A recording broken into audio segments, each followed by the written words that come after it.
Hello everyone, welcome back to my channel. Today we are going to start new topic sets, number and functions. एक एक करके मैं आपको इस सब का कॉन्सेप्ट समझाने वाला हूँ, तो देखते रहिए सारे पार्ट्स को। चैनल को कर दीजिए subscribe. Sets, we will start from this. Set क्या है? सेट है basically a set is a collection of objects, collection of objects thought of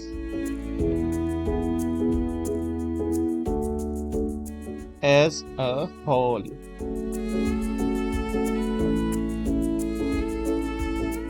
ठीक है। For example, list of all the elements we are talking about in sets.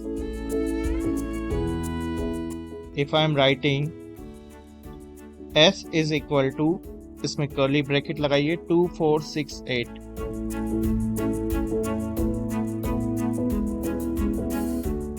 ये set किसके equal है? 8 6 2 4 के, क्योंकि दोनों में नंबर्स ऑलमोस्ट सेम है। ठीक है, तो ये सेट दोनों सेम है। सेट को आप इस तरह से, ये तो हो गया एन्यूमरेशन से हमने इसको डिफाइन कर दिया। सेकंड वे जो डेफिनेशन हम कर सकते हैं सेट डिफाइन करने के लिए, उसकी प्रॉपर्टी का यूज करके। इस तरह से हम उसको डिफाइन करेंगे प्रॉपर्टी का यूज करके।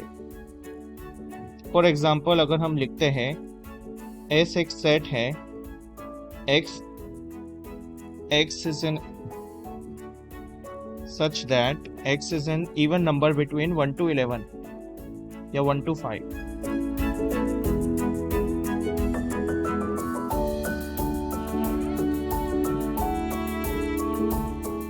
तो ये प्रॉपर्टी वाइज हमने उसको डिफाइन कर दिया। अगर हम इस तरह लिख रहे हैं तो इसका मतलब होता है सेट में x is in the set S, यानी x belong to S। ठीक है, या हम ऐसे लिख रहे हैं x, इसका मतलब होता है x is not in the set S।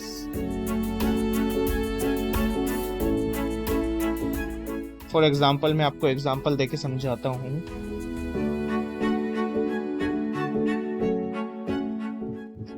X is such that X is a firm producing computers। तो यहाँ पर X क्या है? बेसिकली X यहाँ पर कंप्यूटर इंडस्ट्री है। X क्या है? यहाँ पर कंप्यूटर इंडस्ट्री है। X is nothing but a computer industry here। Got it? या इस तरह से अगर हम लिखते हैं X is a bundle of goods, bundle of goods a consumer can afford, a consumer can afford।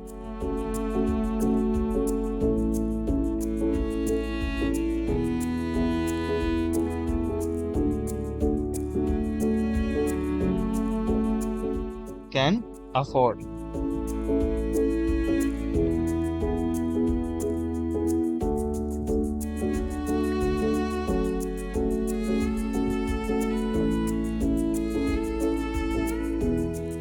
ठीक है, तो यहाँ पर किसकी बात हो रही होगी आप बताओ? यहाँ पर हम बात कर रहे हैं बजट सेट की। बेसिकली किसकी बात कर रहे हैं हम? Budget set. धीरे धीरे आपको क्लियर हो जाएगा। अगर हम इस तरह से लिखते हैं, सेकंड डेफिनेशन में हम क्या यूज कर सकते हैं? Definition number 2, if all elements of a set X, अगर एक एलिमेंट, ऑल एलिमेंट्स की यहाँ पे हम बात कर रहे हैं, all elements, if all elements of a set X are also elements of set y, then हम क्या कहेंगे, x is a subset of y, x is a subset of y। Suppose उसको लिखने का तरीका कैसे होता है, इस तरह से, x is a subset of y। बहुत सिंपल से मैं एक एग्जांपल दे रहा हूँ। सपोज आपका x है आपका 2 4 5 और y है आपका 2 4 5 10 12।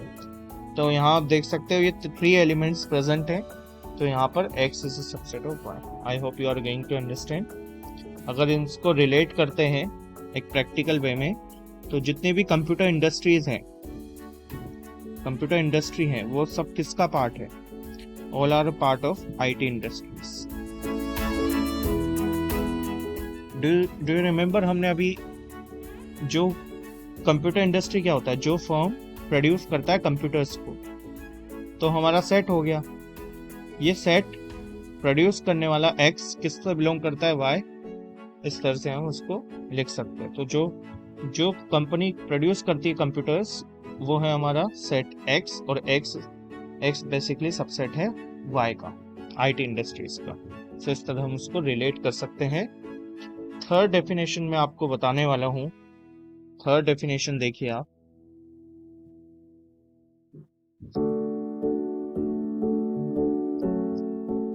थर्ड डेफिनेशन में इफ लिखिए, if all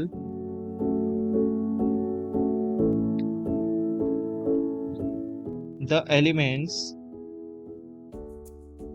if all the elements of a set X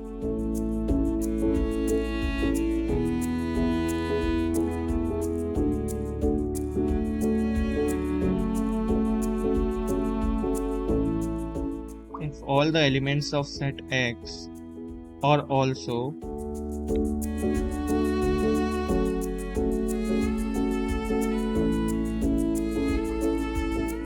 if all the elements of set X are also element of set Y,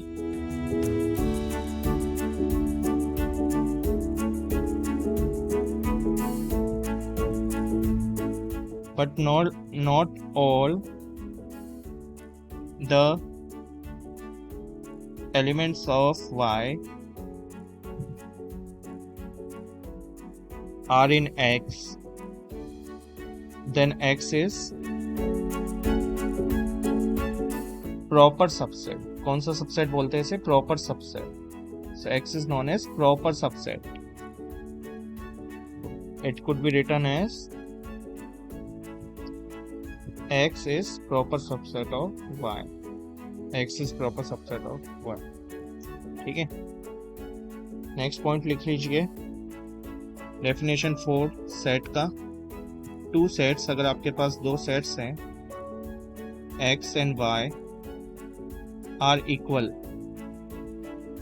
इसका मतलब उनमें they contain equal exactly same elements. तो हम ऐसे लिख सकते हैं x is equal to y। तो x यहाँ पे सबसेट होगा y का, और y भी यहाँ पे सबसेट होगा x का। इसका मतलब x is equal to, this implies that x is equal to y। ठीक है, तो इनमें they contain same element, same number of element, same elements अगर उनमें हैं तो हम इस तरह से उसको कह सकते हैं। आइए डिस्कस करते हैं नेक्स्ट, वेन डायग्राम। तो वेन डायग्राम क्या होता है, कैसे बनाया जाता है, इसको हम डिस्कस करेंगे नेक्स्ट टॉपिक में। तो फर्स्ट आएगा इसमें universal set.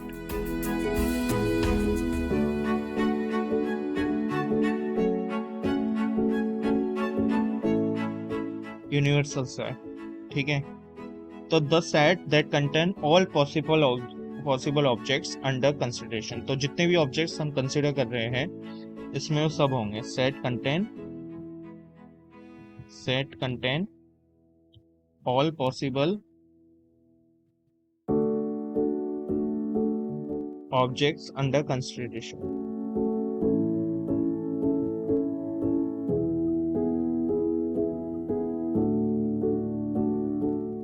Got it.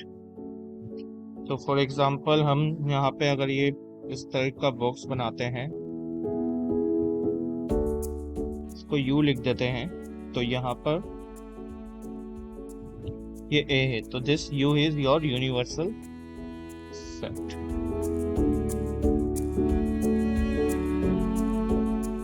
It could be like that also. ये पूरा यू है, बाहर वाला ए है और अंदर वाला बी है। तो यहाँ आप देख सकते हो बी जो है सबसेट है ए का, मतलब प्रॉपर सबसेट की बात कर रहे हैं हम, क्योंकि बी के जो सारे एलिमेंट्स हैं वो किससे बिलोंग कर रहे हैं, ए से, और ए यूनिवर्सल सेट का एक पार्ट है। ठीक है। डेफिनेशन नंबर 5 हम लिखेंगे अब इसमें। इंटरसेक्शन किसे कहते हैं? इंटरसेक्शन आइए डिफाइन कर देता हूं मैं आपको। तो दो सेट्स है अगर आपके पास,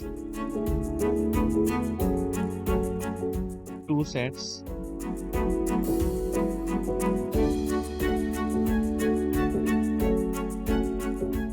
एक्स एंड वाई,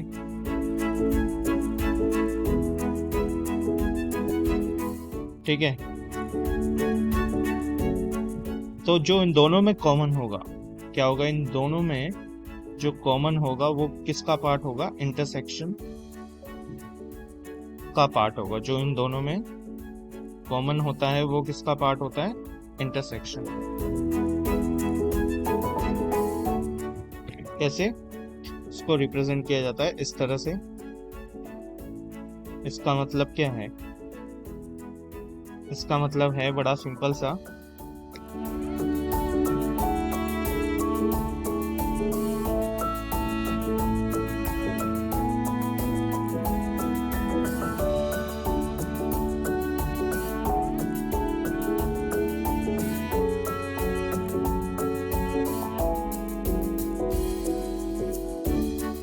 ठीक है।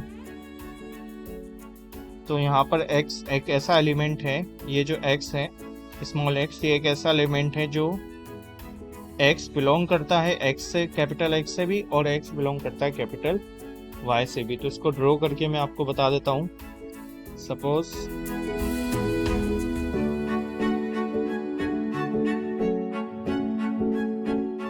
ये आपका यूनिवर्सल सेट है, यहाँ पे एक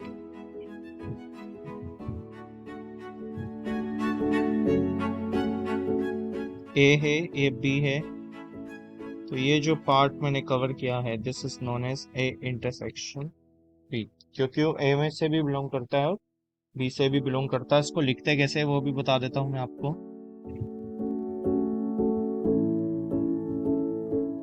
ए सपोज आप कह लो ए की वैल्यूज हमें गिवन है 2, 4, 6, और बी की वैल्यू हमें गिवन है 4, 6, 10, 12। तो आप बताइए ए इंटरसेक्शन बी क्या होगा? शाबाश। तो ए इंटरसेक्शन बी हो जाएगा आपका सेट जिसमें 4 भी आता है, 6 भी आता है, तो दोनों से बिलोंग करता है वो। ठीक है। नेक्स्ट हम इसमें टॉपिक को डिस्कस करने वाले हैं एम्प्टी सेट। एम्प्टी सेट क्या होता है? जिसमें कोई एलिमेंट्स नहीं होते हैं, यानी उसमें एक एलिमेंट हम कह सकते हैं, सिर्फ उसमें 5 एलिमेंट होता है। 5 से डिनोट करते हैं इसे, इसको सिंगलेटन बोलते हैं।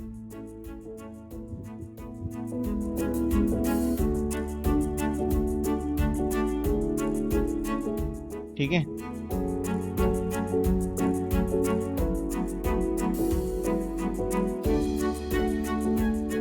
दैट्स कॉल्ड सिंगलेटन, जिसमें सिर्फ एक एलिमेंट होता है और जिसमें कोई एलिमेंट नहीं होता। नल सेट या 5, इसको एम्प्टी सेट हम कंसीडर करते हैं। 0 एलिमेंट इसमें, जिसमें सिर्फ एक होगा उसको क्या बोलेंगे हम? Singleton. A set with only 1 element. Union और अदर्स बातों के बारे में हम डिस्कस करेंगे नेक्स्ट वीडियोस में। Thanks for watching.